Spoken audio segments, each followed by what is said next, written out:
നമസ്കാരം. വിഴിഞ്ഞം തുറമുഖത്തെ അദാനി ഗ്രൂപ്പിന്റെ ഓഹരി കൈമാറ്റവുമായി ബന്ധപ്പെട്ട് ഇത്രയും ദിവസം വലിയ കുത്തക വിരുദ്ധ സിദ്ധാന്തങ്ങളും പറഞ്ഞ് മുഖ്യമന്ത്രി വി.ഡി. സതീശനെതിരെയും UDF സർക്കാരിനെതിരെയും വലിയ രീതിയിൽ കുപ്രചാരണം നടത്തിയ CPM ഇപ്പോൾ ദയനീയമായി മലക്കം മറിഞ്ഞിരിക്കുകയാണ്. കുത്തകകളെ സഹായിക്കാൻ വേണ്ടി വലിയ അഴിമതി നടക്കുന്നു എന്ന നിലപാടിൽ നിന്ന് CPM ഒടുവിൽ പൂർണ്ണമായും പിന്നോട്ട് പോയിരിക്കുകയാണ്. പ്രതിപക്ഷ നേതാവ് പിണറായി വിജയൻ നിയമസഭയ്ക്കകത്തും പുറത്തും ആവർത്തിച്ച് പറഞ്ഞിരുന്ന ആ മോണോപോളി അഥവാ കുത്തകവാദം ഇപ്പോൾ സ്വന്തം പാർട്ടി നേതാക്കൾ തന്നെ പൂർണ്ണമായും ഉപേക്ഷിച്ചിരിക്കുന്നു. അദാനി MSC ഓഹരി കൈമാറ്റത്തിന് തങ്ങൾ ഒട്ടും എതിരല്ലെന്നും എന്നാൽ സംസ്ഥാന സർക്കാർ ഇതൊന്നും അറിയാത്തതാണ് പ്രധാന പ്രശ്നമെന്നും പറഞ്ഞുകൊണ്ടാണ് ഇപ്പോൾ CPM നേതാക്കൾ പുതിയ ന്യായീകരണവുമായി രംഗത്തെത്തിയിരിക്കുന്നത്. പാർട്ടിക്കുള്ളിൽ ഗ്രൂപ്പ് തിരിഞ്ഞ് കടുത്ത ഭിന്നത പരസ്യമായതോടെ ഡാമേജ് കൺട്രോളിനായി ഒടുവിൽ പാർട്ടി സംസ്ഥാന സെക്രട്ടറി MV ഗോവിന്ദൻ തന്നെ നേരിട്ട് രംഗത്തെത്തിയിട്ടുണ്ട്. വിഴിഞ്ഞം വിഷയത്തിൽ CPM-ൽ യാതൊരുവിധ ഭിന്നതയും ഇല്ലെന്നും പാർട്ടിക്ക് ഒറ്റ അഭിപ്രായം മാത്രമേ ഉള്ളൂവെന്നും ഗോവിന്ദൻ മാഷ് അവകാശപ്പെടുന്നു. എന്നാൽ ജനങ്ങളുടെ ശ്രദ്ധ തിരിച്ചുവിടാൻ വേണ്ടി അദാനിയുമായുള്ള ഈ ഒരു ഡീൽ കോൺഗ്രസ് നേതാവ് രാഹുൽ ഗാന്ധി ഉൾപ്പെടെയുള്ളവർ മറുപടി പറയണമെന്ന വല്ലാത്തൊരു ആവശ്യവും അദ്ദേഹം ഇപ്പോൾ മുന്നോട്ട് വെക്കുന്നുണ്ട്. വിഴിഞ്ഞത്തിൽ CPM-ന് രണ്ട് അഭിപ്രായമില്ല. MSCയുമായുള്ള ചർച്ചയ്ക്ക് തങ്ങൾ എതിരുമല്ല. പക്ഷേ ഇതിന് സർക്കാരിന്റെ മുൻകൂർ അനുമതി വേണമായിരുന്നു എന്നാണ് MV ഗോവിന്ദൻ ഇപ്പോൾ പറയുന്നത്. ഓഹരി കൈമാറ്റം നടന്നിട്ടില്ലെന്ന് മുഖ്യമന്ത്രി വി.ഡി. സതീശൻ വെറുതെ വാർത്താ സമ്മേളനത്തിൽ പറഞ്ഞാൽ പോരെന്നും അദ്ദേഹം ആക്ഷേപിക്കുന്നുണ്ട്. ഇതിന് പിന്നാലെയാണ് വിഴിഞ്ഞം ഓഹരി കൈമാറ്റത്തിൽ തങ്ങൾക്ക് യാതൊരുവിധ എതിർപ്പുമില്ലെന്ന് LDF കൺവീനർ TP രാമകൃഷ്ണനും പരസ്യമായി സമ്മതിച്ചത്.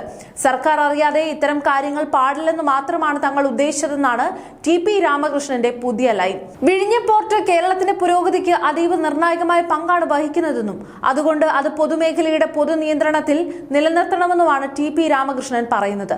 മുൻപ് പാർട്ടിയിൽ വ്യത്യസ്ത സമീപനങ്ങൾ വന്നപ്പോൾ ആ സർക്കാർ നിലപാടുകളാണ് തങ്ങൾ വിമർശിച്ചതെന്നും അല്ലാതെ ഒരു കമ്പനിക്ക് ഓഹരി നൽകാൻ പാടില്ലെന്ന കടുത്ത നിലപാടൊന്നും CPM-ന് ഇല്ലെന്നും അദ്ദേഹം തുറന്നു പറഞ്ഞു. ഒരു വലിയ കൈമാറ്റം നടക്കുമ്പോൾ അത് സർക്കാരിന്റെ പൂർണ്ണമായ അറിവോടെയും അനുവാദത്തോടെയും കൂടി ആയിരിക്കണമെന്ന വ്യവസ്ഥയ്ക്ക് വിരുദ്ധമായി ചില നീക്കങ്ങൾ നടന്നപ്പോഴാണ് അതിനെ ജനങ്ങൾക്കിടയിൽ തുറന്നു കാണിക്കാൻ പാർട്ടി ശ്രമിച്ചതെന്നാണ് കൺവീനറുടെ ന്യായീകരണം.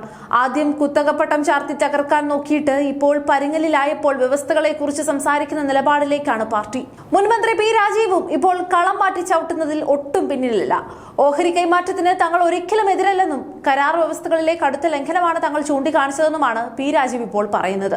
പാർട്ടിക്കകത്ത് യാതൊരുവിധ അഭിപ്രായ വ്യത്യാസവും ഇല്ലെന്നും തൂത്തുക്കുടി തുറമുഖത്ത് MSC കമ്പനിക്ക് സ്വന്തമായി ടെർമിനൽ ഉണ്ടെന്ന കാര്യം പുറത്തു കൊണ്ടുവന്നത് മാധ്യമങ്ങളാണെന്നുമാണ് രാജീവിന്റെ കണ്ടുപിടുത്തം.